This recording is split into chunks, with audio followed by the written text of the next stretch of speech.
Welcome to Sweet Life Beat Life. We hope this video helps. You start by opening Notion and creating a new page for your journal. Add a date property and at least one tag property so entries are filterable. Once done, choose a layout, a simple daily entry or a database table. Pick what you'll actually use.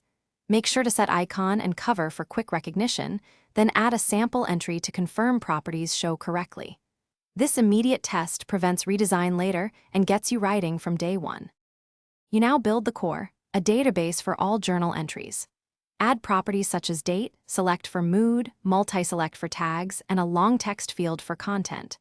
Once configured, create multiple views, today for current entries, calendar to visualize frequency, and gallery for highlights.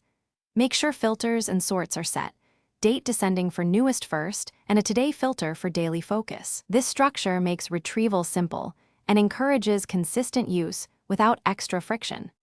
Finish by adding entry templates that pre-fill prompts like gratitude, wins, and tasks. Templates save time and increase consistency. Link a goals page via relation and use synced blocks for repeated sections like weekly reviews.